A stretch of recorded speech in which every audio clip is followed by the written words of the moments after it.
Today we're going to talk about a pen that I saw on the website of La Couronne du Comte. I specifically mentioned that because don't forget you get a 10% discount there with my discount code. Check out my website, I have a page on discount codes. I saw this pen and I immediately really liked it, and there's a couple of things I like about it. First of all, it's a brand that I have not reviewed before. I'm going to say Fred Faggionato, but it is a French brand, so maybe it's Faggionato. Please forgive me. I'm ignorant and an idiot, so I don't know. But here's the pen, and I really like it. Okay, this is called the Pétrarque. I'm assuming it's in Pétrarque, the poet. And this is the king size. There is a regular size version, and there is a king size, which is just a little bit bigger.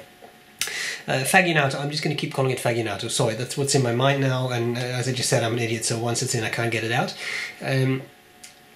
Celluloid pen, apparently. Steel nib. Through the Faggionato website, you can get a titanium or a solid gold nib. La Couronne du Comte only offers the steel nib. But I really liked it. Larger pen, king size, celluloid, good steel nib, 190 euros. Not super cheap, but I've seen a lot worse. So I was quite excited. They come in a couple of finishes. There's some absolutely beautiful red ones. I happen to have this finish here, which is called the Blue Turtle, but let's look at it. So, a very kind thank you to Dennis for sending me the pen. I appreciate it. I'm going to cover the parts of the pen. I'll tell you what I like about it, what I don't like about it, but before that, we'll do a writing sample. That's what's coming up next. Let's get started. Okay, let's have a look at the Faggionato king size, the Pétrarque king size. Stylo de manufacture.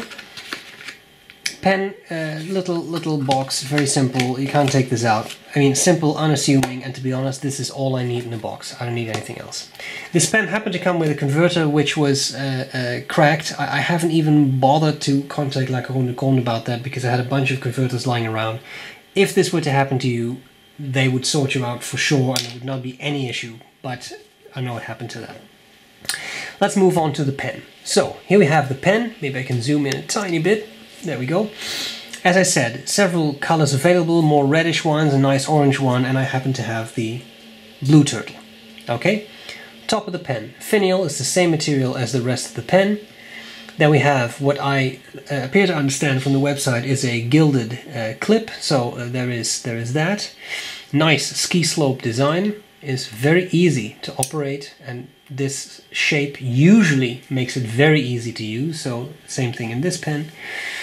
You may be able to tell that there is a slight translucency. You can see the nib through the cap. Of course, that depends a little bit on the specific pattern. If there would be a lot of dark blue here, you wouldn't be able to see that, but on this specific item, you can. Barrel, very simple. I have the feeling it tapers down ever so slightly. It looks fairly massive, but it tapers down ever so slightly, and all the same material. That pops a bit. The blue is very nice, very intense. I really like it. The cap unscrews. One thing that I found interesting, yeah, you sniffed it, is I smell absolutely no camphor, which is interesting because camphor is used in the production of celluloid and you usually really smell that, but there are different types of celluloid, so maybe that has something to do with it. I'm not 100% sure.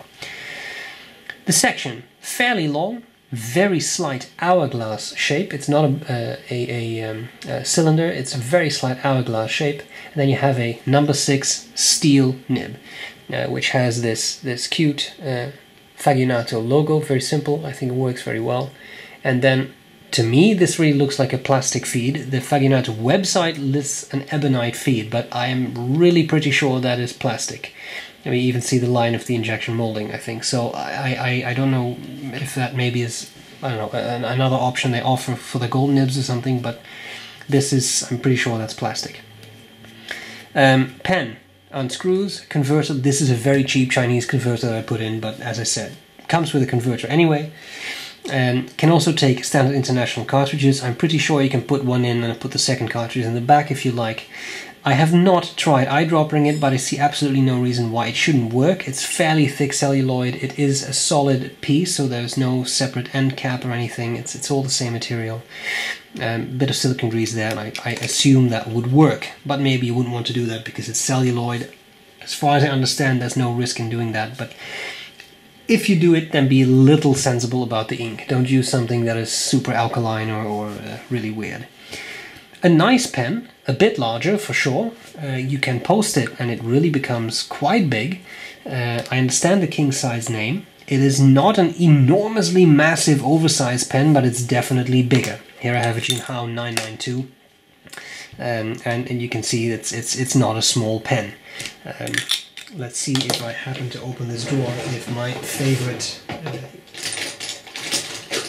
sorry for the noise, but here you have a Lamy Safari. So, I mean, don't expect a massive pen, but it's definitely a larger pen.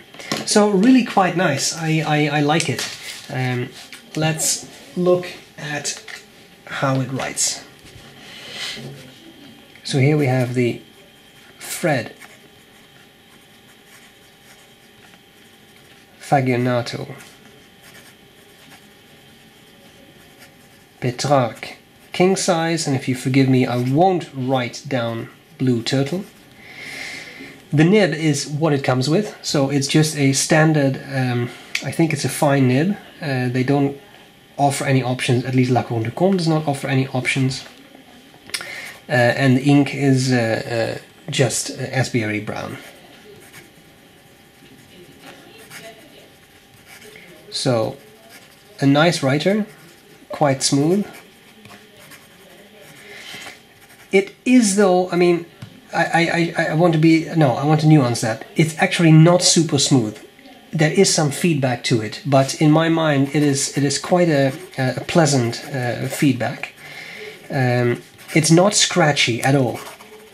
It's just one of those nibs, more like say a sailor nib, that does offer some feedback, or a bit like an Aurora maybe. So for those of you who like glassy smooth nibs, this may not be for you. Not ultra wet, but fairly properly tuned, I would say. Flows nicely. I didn't really see any major skips there, so that's nice too. Line variation definitely is a tiny bit. As always, very careful when you do this. Don't push it too hard. You can squeeze out a little bit, but it's not a flex nib. Reverse writing gets very scratchy and, to be honest, quite unpleasant. So this is not a nib that I would use for upside down or reverse writing. Okay, there you have it. A very kind thank you to La Cour de Comte, of course, for sending me this.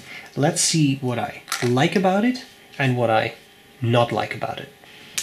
Okay, what do I like and what do I not like about this Faggionato pen?